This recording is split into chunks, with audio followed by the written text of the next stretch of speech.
വിശുദ്ധ വേദപുസ്തകം കേവലം പുരുഷന്മാരുടെ മാത്രം ചരിത്രമല്ല, മറിച്ച് ദൈവത്തിന്റെ രക്ഷാകര പദ്ധതിയിൽ നിർണായക പങ്കുവഹിച്ച കരുത്തുറ്റ സ്ത്രീകളുടെ കൂടി കഥയാണ്.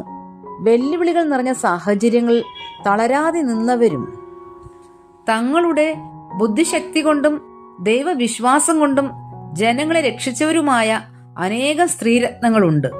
വിശ്വാസം, ധൈര്യം, സ്നേഹം, വിവേകം എന്നിവയിലൂടെ ചരിത്രം തിരുത്തിക്കുറിച്ചവർ.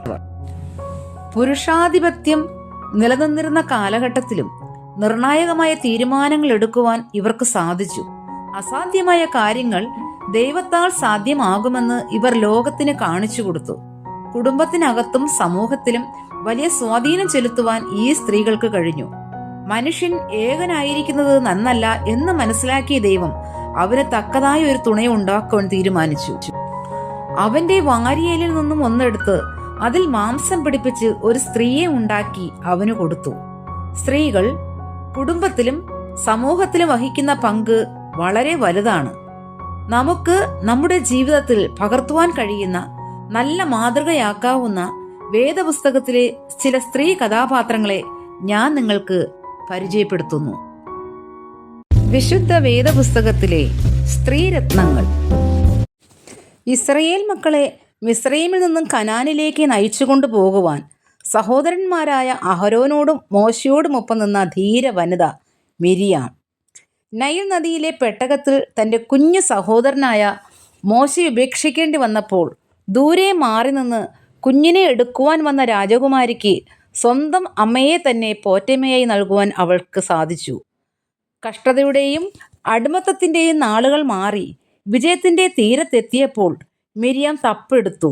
സ്ത്രീകൾ എല്ലാവരും തപ്പുകളോടും നൃത്തങ്ങളോടും കൂടെ അവളുടെ പിന്നാലെ ചെന്നു.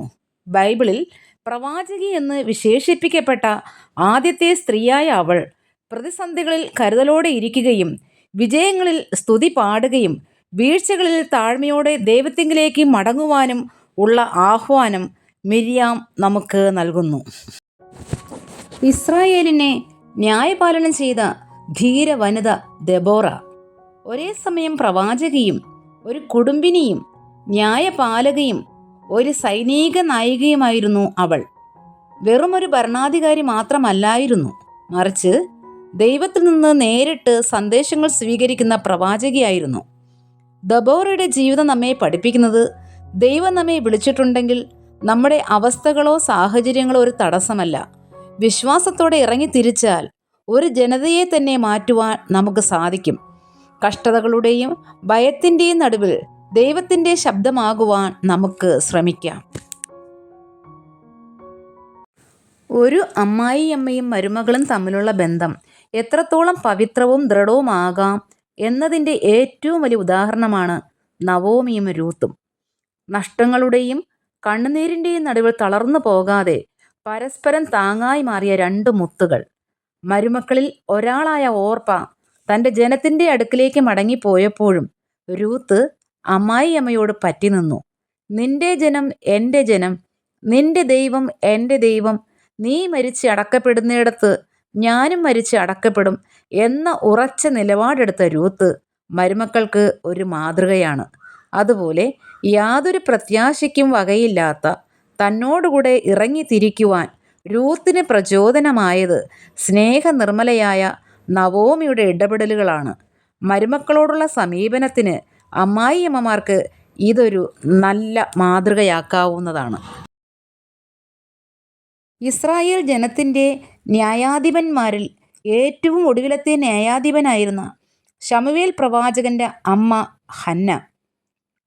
പ്രാർത്ഥനയുടെ ശക്തി എത്ര വലുതാണ് എന്ന് നമുക്ക് കാണിച്ചു തന്ന സ്ത്രീരത്നം. മക്കളില്ലാത്തതിൻ്റെ പേരിൽ കഠിനമായ പരിഹാസങ്ങൾ ഏറ്റുവാങ്ങിയപ്പോഴും മറ്റുള്ളവരോട് വഴക്കിടാനോ പരാതിപ്പെടുവാനോ പോയില്ല. മറിച്ച് തൻ്റെ ഹൃദയവേദനയുമായി ദൈവത്തിൻ്റെ ആലയത്തിലേക്ക് പോയി. ഹന്നയുടെ പ്രാർത്ഥനയുടെ ബലമായാണ് ഇസ്രയേലിൻ്റെ വലിയ പ്രവാചകനായ ശമൂവേൽ ജനിച്ചത്.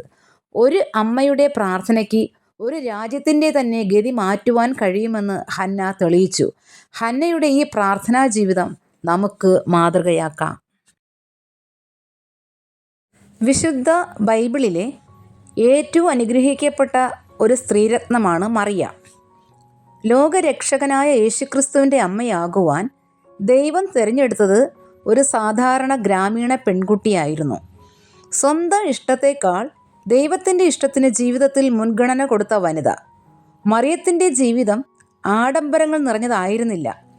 കാലിത്തൊഴുത്തിലെ ജനനം മുതൽ ക്രൂശിലെ മരണം വരെ അവൾ യേശുവിനോടൊപ്പം ഉണ്ടായിരുന്നു. തൻ്റെ മകൻ ക്രൂശിക്കപ്പെടുന്നത് കണ്ടു നിന്നപ്പോഴും അവൾ ദൈവത്തിങ്കലുള്ള വിശ്വാസം കൈവിട്ടില്ല. വിശ്വാസ ജീവിതം എപ്പോഴും പൂമെത്തയല്ല.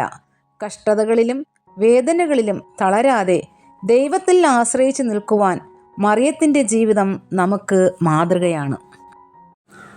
ആശേർ ഗോത്രത്തിലെ ഫനുവേലിൻ്റെ മകളായിരുന്നു ഹന്ന പ്രവാചകി.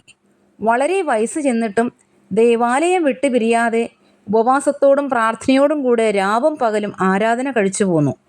അതുകൊണ്ട് യെരുശലേമിൻ്റെ വീണ്ടെടുപ്പിനായി കാത്തിരുന്ന എല്ലാ പേരോടും യേശുവിനെക്കുറിച്ച് പ്രസ്താവിക്കുവാൻ ഹന്ന പ്രവാചകിക്ക് കഴിഞ്ഞു. നമുക്കും നമ്മുടെ കർത്താവിനെക്കുറിച്ച് എല്ലാ പേരോടും അറിയിക്കുവാൻ ഈ ഹന്ന പ്രവാചകിയെപ്പോലെ സാധിക്കുമാറാകട്ടെ. യേശു സ്നേഹിച്ച ലാസറിൻ്റെ സഹോദരിയായ മാർത്ത. മാർത്തയുടെ സ്വഭാവം വളരെ സജീവവും സേവന തൽപരവുമാണ്. യേശുവിനെ സ്നേഹിക്കുകയും എന്നാൽ ജീവിതത്തിലെ തിരക്കുകൾക്കിടയിൽ പലപ്പോഴും പതറിപ്പോവുകയും ചെയ്യുന്ന ഒരാളാണ് മാർത്ത. കർത്താവ് അവളുടെ വീട്ടിൽ വന്നപ്പോൾ അവിടത്തേക്ക് ഏറ്റവും നല്ലത് നൽകണം എന്ന് അവൾ ആഗ്രഹിച്ചു. അടുക്കളയിലെ തിരക്കുകൾക്കിടയിൽ അവൾ പെട്ടുപോയത് യേശുവിനോടുള്ള സ്നേഹം കൊണ്ട് മാത്രമാണ്. അതിന് അവളെ പലരും കുറ്റം പറയാറുമുണ്ട്. തൻ്റെ ഏക സഹോദരൻ മരിച്ചപ്പോൾ തകർന്നുപോയ അവൾ യേശുവിനെ കണ്ടപ്പോൾ, കർത്താവെ, നീ ഇവിടെ ഉണ്ടായിരുന്നുവെങ്കിൽ എൻ്റെ സഹോദരൻ മരിക്കുകയില്ലായിരുന്നു എന്ന് പറഞ്ഞത് പരാതിയായല്ല, പ്രത്യുത അവളുടെ ഉറച്ച വിശ്വാസമായിരുന്നു. സേവനവും ആരാധനയും ഒരുപോലെ പ്രധാനമാണ് എന്ന മഹത്തായ സന്ദേശം മാർത്ത നമുക്ക് നൽകുന്നു. ലാസറിൻ്റെ സഹോദരിയായ മറിയ. ലോകം മറിയയെ കാണുന്നത് അധികം സംസാരിക്കാത്തവളായും എപ്പോഴും കർത്താവിൻ്റെ പാദാന്തികെ ഇരിക്കുന്നവളുമായാണ്. അതേ പ്രിയമുള്ളവരെ, ലോകത്തിലെ തിരക്കുകൾക്കും ബഹളങ്ങൾക്കും അപ്പുറം കർത്താവിൻ്റെ വാക്കുകൾ കേൾക്കുവാൻ തമ്പുരാൻ്റെ പാദങ്ങളിൽ മറിയയിരുന്നു.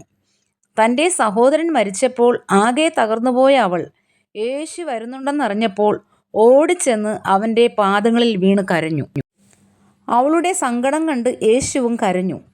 യേശുവിൻ്റെ മരണത്തിന് തൊട്ട് മുമ്പ് ഏറ്റവും വിലയേറിയ സ്വച്ഛ ജഡമാംസി തൈലം കൊണ്ട് മറിയ ആ പാദങ്ങൾ കഴുകി. അവളുടെ തലമുടി കൊണ്ട് പാദങ്ങൾ തുടച്ചു. പലരും അവളെ പരിഹസിച്ചുവെങ്കിലും യേശു നൽകിയ സ്നേഹത്തിന് പകരമായി നൽകുവാൻ അവളുടെ കൈവശം ഏറ്റവും വിലപിടിപ്പുള്ളത് മാത്രമേ ഉണ്ടായിരുന്നുള്ളൂ. വാക്കുകളേക്കാൾ ഉപരിയായി പ്രവൃത്തിയിലൂടെ, നിശബ്ദമായ ആരാധനയിലൂടെ യേശുവിനെ സ്നേഹിച്ച മറിയ നമുക്ക് വലിയൊരു മാതൃകയാണ്. ക്രിസ്തീയ ജീവിതത്തിൽ സഹോദരിമാർ അനുഷ്ഠിക്കേണ്ട കാര്യത്തെക്കുറിച്ച് അപ്പോസ്തലനായ പൗലോസ് ശ്ലീഹ ഫിലിപ്പോസിനെഴുതിയ ലേഖനത്തിൽ രേഖപ്പെടുത്തിയിരിക്കുന്നു. അവർ ഭർതൃപ്രിയമാരും പുത്രപ്രിയമാരും സുബോധവും പാതിവൃത്യമുള്ളവരും വീട്ടുകാര്യം നോക്കുന്നവരും ദയയുള്ളവരും ഭർത്താക്കന്മാർക്ക് കീഴ്പ്പെടുന്നവരും നന്മ ഉപദേശിക്കുന്നവരുമായിരിക്കണം. പ്രിയമുള്ളവരെ, ഈ കാലഘട്ടത്തിലും വിശ്വാസത്തിൻ്റെ പൂർത്തീകരണത്തിനായി സാറയ്ക്ക് ലഭിച്ചതുപോലുള്ള ദൈവിക പ്രവൃത്തികൾ കാണുവാനും മിരിയാമിനെപ്പോലെ വാദ്യഘോഷങ്ങളോടെ ദൈവസന്നിധിയിൽ ആരാധിക്കുവാനും ദബോറയെപ്പോലെ ദൈവജനത്തിന് വേണ്ടി ദൈവദാസന്മാർക്ക് ധൈര്യം പകരുവാനും നവോമിയെപ്പോലൊരു മാതൃകാ മാതാവാകുവാനും രൂത്തിനെപ്പോലെ സത്യത്തെ പിന്തുടരുവാനും മറിയയെപ്പോലെ കർത്താവിൻ്റെ പാദപീഠത്തിൽ ഇരിക്കുവാനും ദൈവം നമ്മെ ഓരോരുത്തരെയും സഹായിക്കുമാറാകട്ടെ.